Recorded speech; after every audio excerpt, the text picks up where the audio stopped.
أشهد أن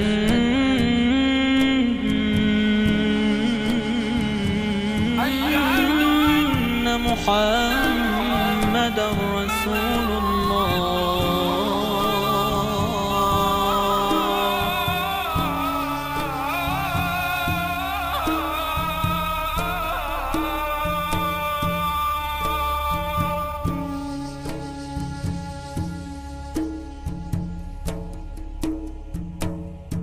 أشهد أن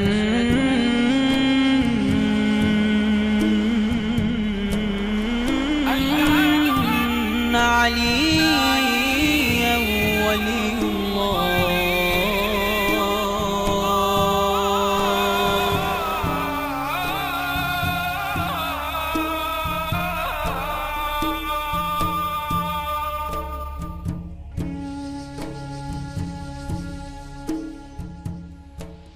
بسم الله الرحمن الرحيم الحمد لله رب العالمين وصلى الله على سيدنا ونبينا بالقاسم محمد اللهم صل على محمد وآل محمد وآله الطيبين الطاهرين المعصومين. En el nombre de Dios, el clementísimo, el misericordiosísimo, la bendición y la paz sean con los profetas, especialmente con el profeta Muhammad y su familia purificada. Assalamu alaikum. Vamos a dar inicio a la clase número 9 del tema del rol del chiismo en la civilización islámica. Habíamos hablado en la clase pasada que si hacemos una subdivisión, o sea, tratamos de separar al derrotero, digamos, el rol del chiismo, los chiitas, a lo largo de la civilización islámica, podemos diseñar un poco forzadamente, pero una subcivilización chiita, por decir así, y dividirla en distintos periodos para ver qué influencia se ha ejercido en cada uno de ellos y poder deducir que efectivamente el incremento de la participación y el rol en el curso de la gran civilización del Islam. Habíamos dicho en la clase pasada que el primer periodo lo constituía la vida del profeta, la vida de los imames, la presencia física de los imames que va desde...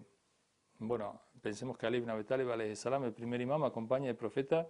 en el momento de recibir la revelación. Se crió con el profeta de niño, como dice en Nahjul Balagha. Él seguía al profeta de niño como sigue la cría del camello su madre, y el profeta le masticaba la comida, se la ponía en la boca cuando él no tenía dientes, y desde prácticamente entonces lo tenía en sus brazos y lo crió a Ali ibn Abi Talib alayhi salam. Y fíjense lo que ha de ser una persona que se cría y se entrena por nada menos que el mejor de la creación, el profeta Muhammad, con él sea la bendición y la paz. Y todos los musulmanes coincidimos que Ali ibn Abi Talib jamás se postró ante los ídolos, jamás se inclinó ante los ídolos, sino que fue siempre monoteísta y estuvo con el profeta en el momento de la revelación. Desde allí entonces podemos decir que la presencia del profeta, de los imames, dijimos en la clase pasada que el chiismo era mejor hablar de escuela de Ahlul Bayt. Por lo tanto, el Ahlul Bayt, que incluye al profeta y a su familia, está presente desde la aparición del profeta del Islam y durante prácticamente 3 siglos, casi 3 siglos, hasta el 880 aproximadamente, de la era cristiana, en que se produce la ocultación mayor, termina la ocultación menor del imam Mahdi alayhi salam. Tenemos entonces que el imam Mahdi se oculta. Con esto terminamos el primer periodo de la subdivisión de una subcivilización chiita y el primero de los 5 periodos que hablamos en la clase pasada. Entonces, desde la presencia del profeta hasta el año alrededor de 880, que coincide con la aparición del gobierno de los albuyíes y el inicio de la segunda etapa, que es durante el fin o el comienzo de la ocultación mayor, el comienzo del gobierno de los albuyíes, un gobierno chiita en el noreste de Irán actual, en la zona de Gilán, en la zona, digamos, como dijimos, noreste de Irán, al noreste de Teherán actual, y este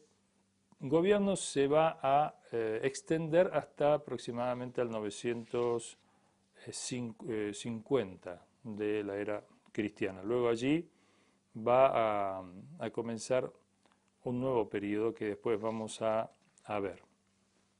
Lo cierto es que acerca de este periodo habíamos dicho que la característica principal es la presencia física de los imames en él, el rol que ejercen los imames. Vimos que hubo un intento de la dinastía omeya de terminar con su influencia en forma total, quizás un momento de apogeo de esta intentona de los omeyas fue en Karbala, la destrucción total de Ahlul Bayt, como además el desafío para ellos para no poder ejercer a sus anchas la desviación total del Islam. Pensemos que Moabia en algún momento pensó en trasladar el eje central de la Meca hacia Damasco y poner el palacio suyo de Damasco y la mezquita de Damasco como el punto, digamos, de peregrinación y suplantar a la Meca y su influencia por la influencia que ejercía por entonces la capital de su gobierno, omeya, que era Damasco. Ustedes dirán, pero no, ¿cómo puede hacer alguien una cosa así, siendo la Meca un lugar tan sagrado? Bueno, si a ustedes les parece difícil entender esto, vean lo que pasó con el cristianismo. En el cristianismo el lugar sagrado por excelencia es Jerusalén,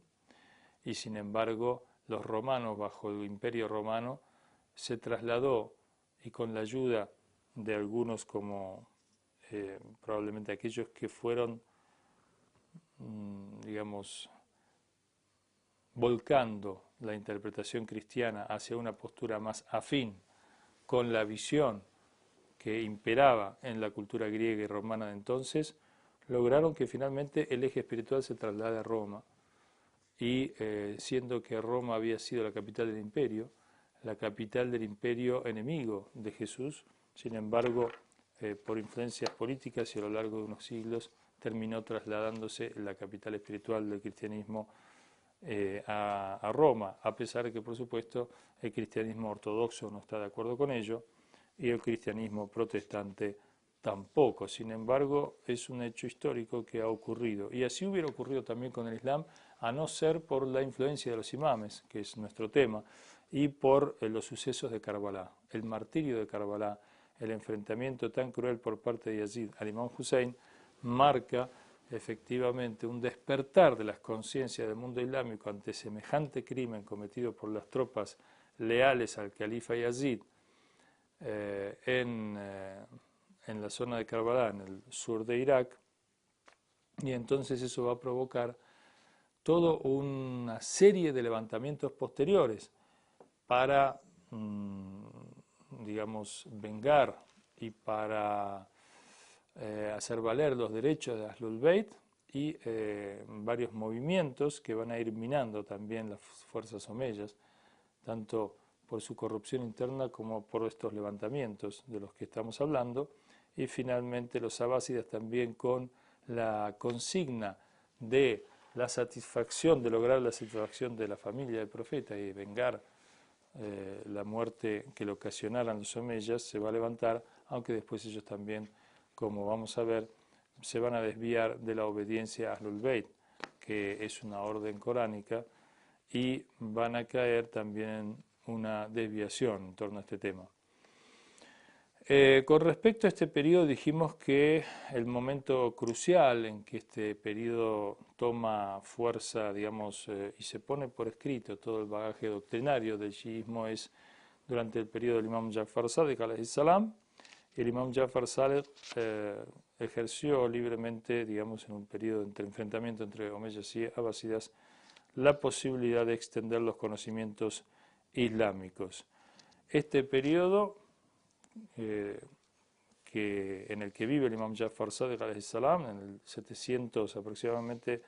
en el 700,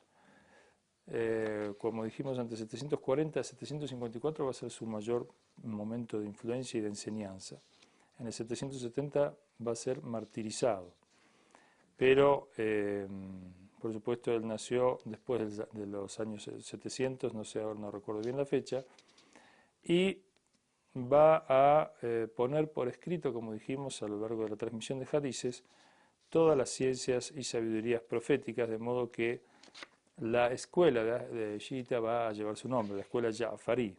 se va a denominar a partir de entonces. Bueno, pensemos que si todo el desarrollo posterior del chiismo, inclusive hoy en día la constitución de un gobierno sobre bases de la interpretación de Ahlul Bayt, como es el gobierno de la República Islámica de Irán, y toda la influencia que ha tenido y tiene en la resistencia, tanto en Irak como en Afganistán, como en Líbano y como en Siria y como en tantos otros lugares del mundo islámico o en Yemen, etc., pensemos que la gravitación y la importancia que tuvo el Imam Sadiq y su rol para constituir, digamos, y dejar por escrito todo este cuerpo de conocimiento del cual se van a beneficiar los sabios hasta hoy en día, constituyendo el mayor corpus o cuerpo de conocimientos escritos de los chiitas. Los chiitas en este periodo van a hacer una gran obra de recopilación en lo que se llama el Usul Arbamía, que son 400, Arbamía quiere decir 400, Usul son los principios, los 400 principios o puertas de conocimiento en base o bajo los cuales se va a reunir, recopilar hadices, dichos proféticos, enseñanzas proféticas, y que después algunos sabios van a hacer un trabajo muy riguroso sobre la clasificación de estos hadices, de modo de poner el énfasis en los hadices más acreditados, más verídicos y más correctos desde el punto de vista de la transmisión, desde el punto de vista de los transmisores, como por ejemplo el sabio Kulaini, que cerca del 950, él vivió en las ciudades de Qom y de Ray, al sur de Teherán actual, se traslada a Bagdad y allí va a escribir su obra bastante importante, que es uno de los 4 libros de recopilación de la escuela Ja'farí, que se llama Usul al-Kafi, que va a reunir alrededor de unos 16.000 hadices y que va a ser un compendio, una recopilación de estos Usul Arbamí, o sea, de estos 400 principios que obviamente eran mucho más extensos. Él va a hacer una reducción en base a un examen riguroso de estos hadices y va a poner hadices que él considera bien sólidos desde el punto de vista de la corrección de su transmisión, de sus transmisores, y los va a recopilar en esta obra. A propósito, tenemos aquí en el libro que nosotros siempre nos valemos de la civilización del Islam, acerca de los recopiladores de hadices, que básicamente a partir del siglo II de la Égira, del siglo VIII de la tradición de la era cristiana, se va a comenzar la tarea de la recopilación y vamos a ver que básicamente hay 6 obras clásicas de recopilación de hadices en la escuela sunna, conocidas como Sihah al-Sitta, las 6 compilaciones de tradiciones auténticas desde el punto de vista de la escuela sunnita, y vamos a ver que muchos de ellos son de Irán. Sahih al-Bukhari, del Bukhari, de Samarcanda, de ese lugar, que nació en el 810 y falleció en el 870, va a ser el recopilador del libro Sahih al-Bukhari. Sahih al-Muslim, que va a nacer en Nishabur, también en el Irán actual, en el Jorasán, en el 820 al 875. Sunan ibn Maya, que se llama Muhammad ibn Yazid ibn Maya al-Raba'i al-Qasbini, de Qasbin, también en la zona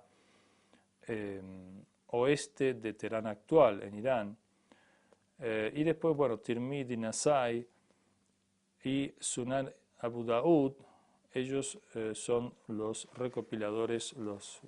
que reúnen los hadices de la escuela sunna. Volviendo a nuestro tema, en el Kafi, como dijimos nosotros, Abu Ja'far Muhammad ibn Yaqub al-Kulaini recopila en el Usul al-Kafi estos hadices, 16.099 hadices. Después los otros libros de recopilación, los 4 libros clásicos más importantes, después a lo largo de la historia del chiismo se van a ir agregando a estos 4 libros otras recopilaciones, por ejemplo, reunidas en Wasa'il al-Shia, y también Ayatollah Khomeini también amplió esta recopilación de fuentes para la extracción de los conocimientos de la jurisprudencia y de los conocimientos del Islam en general. Por supuesto, hay muchos más hadices que estos, tanto en la escuela sunna como en la escuela shia. Estos son libros fundamentales, pero obviamente, como dijimos, no son los únicos. Los otros 3 libros que componen los 4 libros clásicos de las fuentes de conocimiento de los hadices en la escuela chiita son Kitab Man la Yahdhur al-Faqih del Sheikh Saduq, que falleció en 1991. Podemos decir que los 3 autores que voy a decir ahora, bueno, los 2 autores, porque Sheikh Tusi es quien recopila los otros 2 libros, Tahdhib al-Ahkam y Istibsar. Él muere en el 1068 y reúne el Kitab Man la Yahdhur al-Faqih de Sheikh Saduq, 9000 hadices, y el de Sheikh Tusi, Tahdhib al-Ahkam, 13590 hadices, y el del Istibsar, 5511 hadices. Estos 2 autores posteriores, digamos, Sheikh Saduq y Sheikh Tusi, pertenecen a el periodo posterior que en nuestra subdivisión estamos analizando, es decir, van a pertenecer al periodo de la influencia de los albuyíes, de acuerdo a nuestra división y clasificación. Bueno, continuando con nuestra temática de este periodo de presencia de los imames, que va a culminar en el 880, como dije antes, vemos que si bien los hadices se los conoce en general como fuente de jurisprudencia, reúnen además conocimientos de todo tipo, conocimientos del Corán, conocimientos de la teología o de la doctrina del Islam, de la ética, no solamente de las normas, todo el cuerpo de conocimientos se extrae de aquí, e incluso conocimientos que, digamos, afines a las cuestiones de educación, a las cuestiones políticas, a las cuestiones económicas y a las cuestiones también de las ciencias experimentales, algunos de ellos. También a las costumbres, a los modos de vida, digamos, correctos, a los modos de comer, a los modos de vestir, a la vivienda, etcétera. Toda una serie de tópicos necesarios para la vida de los musulmanes individual, social y, digamos, también la constitución de las ciudades, de las sociedades. Todos estos conocimientos están incluidos aquí. Otro factor importante en este periodo es el establecimiento de Beitul Hikma, que es todo ese movimiento cultural, científico que desarrollaron los abásidas y que tuvo lugar, como dijimos antes, en parte, no solamente por la enorme importancia que le daba el Islam al conocimiento, como vimos anteriormente, sino además porque el gran desarrollo de las ciencias, pensemos en la Universidad de Medina con 4000 alumnos, el gran auge de los conocimientos y el rol que habían tenido los imames, hizo que los califas, Harun al-Rashid, al-Ma'mun, al-Mansur antes, comiencen a ver este movimiento científico-cultural que habían iniciado el Imam Bakr y el Imam Sadeh como una amenaza para su gobierno político. Esta gran despliegue cultural y científico de conocimientos administrados, gobernados por los imames, el Imam Bakr y el Imam Sadeh fundamentalmente, habían generado una suerte de, digamos, de escenario favorable a una proyección política de los imames, y esto es lo que tuvieron en cuenta los abásidas y enfrentaron este hecho. Y una de las maneras de enfrentarlo en el escenario cultural y científico era hacer algo importante para, de alguna manera, vestirse ellos con el ropaje de esta preocupación y de esta, digamos, este mecenismo sobre los científicos y las ciencias. Una de estas cosas importantes fue la creación de Beitul Hikma en Bagdad, la Casa de la Sabiduría, que tuvo una labor científica y cultural muy, muy importante, que tuvo su apogeo en el gobierno del Ma'mun, el hijo de Harun al-Rashid, y que por eso algunos historiadores creen que fuera instituida por el Ma'mun, pero en realidad fue instituido por Harun al-Rashid, previo al Ma'mun. Y la tarea más importante de este Beitul Hikma o Casa de la Sabiduría va a ser reunir a los sabios, reunir la sabiduría y sobre todo hacer un traspaso del griego, de los libros, de las obras científicas, filosóficas, etcétera, en griego y siríaco al idioma árabe y ponerlo al alcance del estudio de los sabios islámicos. Además de, por supuesto, destinar una importante cantidad de dinero del tesoro público a la fomentación de estas cuestiones. En esta Casa de la Sabiduría los imames tuvieron un rol también en esta Casa de la Sabiduría, porque muchos de los discípulos, muchos de los sabios que las frecuentaban o que trabajaban en ella tenían relación con los imames y preguntaban y extendían sus preguntas al imam Sadiq alayhi salam, a los imames, al imam Qazm, al imam Sadiq y al imam Qazm, sino que además también, perdón, a sus discípulos. Es decir, y hay crónicas históricas de este intercambio y estas preguntas y esta aclaración de parte de los imames a distintas temáticas. Otra manera de influencia ejercida por los imames en este periodo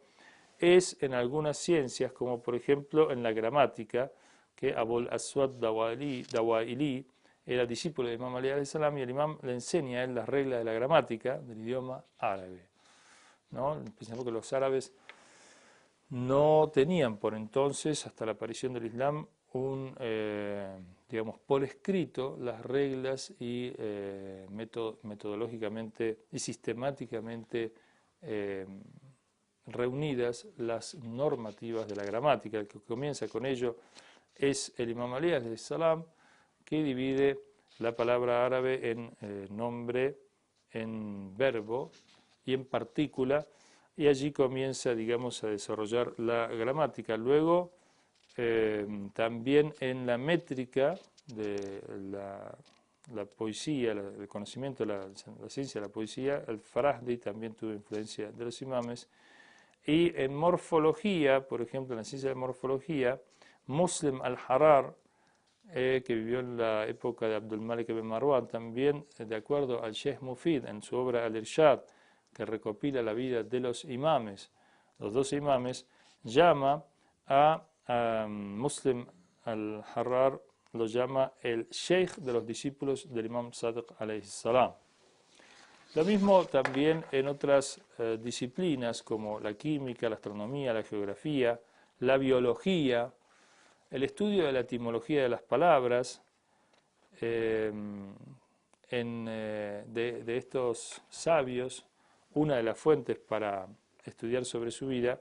la vemos en el libro Fehrest, o el índice de Sheikh Tusi.